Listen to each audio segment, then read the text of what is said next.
exclusive. Il n'y a pas de notion d'aide à des amis. Vous avez pas cette dérive, on va dire, qu'on a constatée par le passé? Depuis 14 ans, ça ne s'est jamais fait à Bemao et personne n'a parlé de cela. Parce que chez moi, tous mes adjoints en délégation, chaque adjoint gère son département et ça se passe très très bien. Ce que je dis souvent, quand il y a du travail, il faut que tout le monde puisse travailler. On va parler plus politique pour finir. On vous prête l'intention, de l'autre côté, de vouloir vous désister lorsque vous serez élu pour laisser la place de présidente à Marie-Luce Panchard. Première question. Henri Chalus sera président de région dès dimanche prochain. Donc vous abandonnerez votre mandat, lequel? Je serai plus maire de Bemao, car quand vous êtes président, vous ne pouvez pas être à la tête de deux exécutifs. La seule chose, je le dis, c'est encore une manière de faire peur à la population. Ils ont parlé de tellement de choses, mais notre population, je fais confiance à la population guadeloupéenne. On n'a plus peur, c'est fini. Maintenant, on veut vraiment faire sortir la Guadeloupe où on l'avait mis par domination. En tout cas, aujourd'hui, Jacques Gillot est pratiquement certain qu'Henri Chalus va l'emporter dimanche prochain et maintenant va tout mettre en œuvre pour concrétiser l'essai. Vous l'avez dit, c'est peut-être demander à la population de se mobiliser encore davantage? Absolument, se mobiliser, de croire justement à cette volonté de changement, de croire qu'aujourd'hui il faut changer le cap, il faut changer l'avenir et ceci passe par une mobilisation autour d'Henri Chalus qui a montré sa volonté déjà de pouvoir mettre en place des politiques publiques, mais aussi avec le projet qu'on a présenté. C'est cela que nous voulons dire à la population, c'est cela, le résultat, c'est cela que toute la Guadeloupe voudrait que des politiciens, des hommes publics puissent travailler pour la Guadeloupe et faisant fi de leur personnalité, de leur carrière, car certains, et je crois, on a bien vu que le président sortant, c'était des trophées qu'il cherchait. Et lorsqu'on cherchait les résultats pour la Guadeloupe, on ne les a pas trouvés.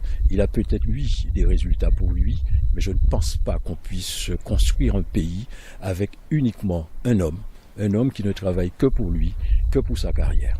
Je dirais c'est quelqu'un qui veut accaparer le pouvoir pour ses propres intérêts. Et nous pensons, lorsqu'on est à la région, lorsqu'on est un homme public, le pouvoir doit appartenir au peuple. Et c'est ce que nous disons. J'irai plus loin quand même. Vous étiez amis, vous vous êtes déchirés.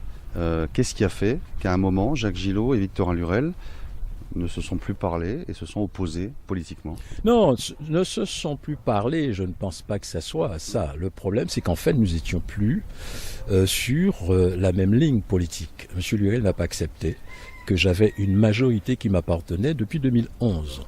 Et lors des élections cantonales, que j'ai pu construire une majorité autour de moi, il n'a pas accepté. Et du coup, si vous voulez, il a cherché à dire il faut détruire celui-là, car celui-là peut me gêner pour les échéances à venir. Ça n'a jamais été ma philosophie ni ma stratégie. Mais vous ne voulez pas détruire Victorin Lurel? Mais ça n'a. Non, premièrement, je n'ai pas à détruire un homme politique. Je peux combattre un homme politique. Et si c'est un ami, il reste un ami. Mais il n'est plus peut-être un ami politique. Mais jamais, et personne ne peut dire que le discours de Jacques Gillot, c'est un discours de destruction de qui que ce soit. Par contre, lorsque je suis dans un combat politique, j'avance mes arguments avec fermeté, avec détermination, mais jamais je n'ai pensé à dire du mal de Victorin Lurel. Il ne peut pas le dire. Par contre, pour moi, effectivement, il y a des choses. Il y a même des stratégies qui se sont mises en place que les gens vont découvrir petit à petit pour détruire l'homme Gillot, pas l'homme politique. Car l'homme politique, il va au combat, il perd, il gagne, et nous mettons en place les politiques si nous sommes gagnants.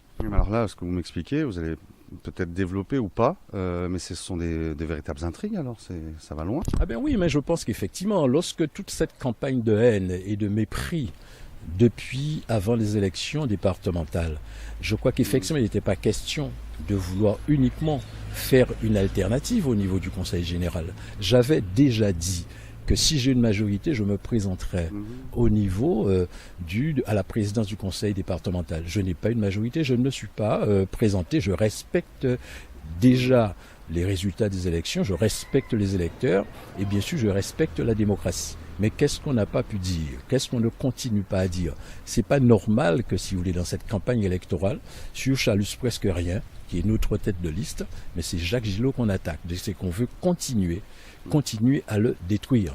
Et je vous dis, il y a une stratégie que vous allez découvrir.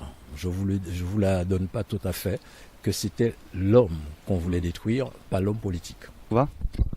Moi, je n'ai pas de problème. Je vous dis, la preuve, c'est que dernièrement, on s'est rencontrés, on était côte à côte dans un avion, on a parlé, on a même été invités. J'ai été invité effectivement par Victorien Lurel et elle me disait, quels que soient les résultats des élections.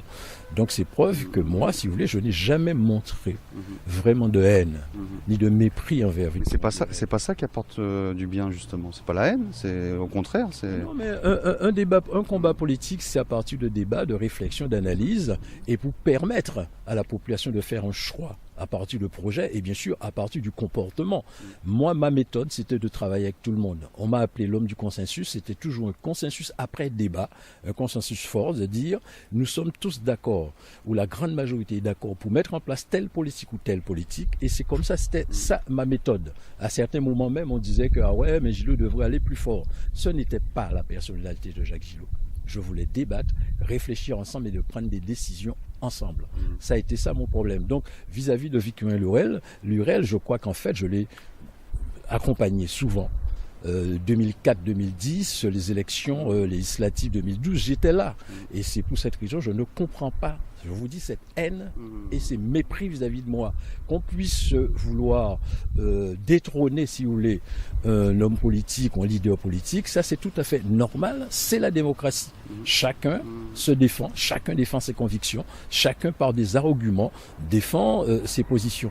Mais quand ça dépasse cela, comment voulez-vous quoi? Je ne suis plus président du Conseil général. Je ne suis pas sur la liste de Harry Chalus. Je suis président du comité de soutien, c'est vrai. Et qu'on m'attaque vraiment à boulet rouge. Tant Mme Borrell, tant M. Victorien Lurel, vous ne m'avez pas entendu attaquer M. Victorien Lurel. J'ai tout simplement dénoncé sa méthode, sa gouvernance et bien sûr son bilan. C'était normal parce qu'en fait, nous sommes là pour avoir des résultats pour notre population. Mais pour le reste, je n'ai jamais attaqué la personne. L'homme Lurel n'a jamais été attaqué par Jacques Gillot. Et certainement, si j'avais la même philosophie que lui, il y avait de quoi l'attaquer.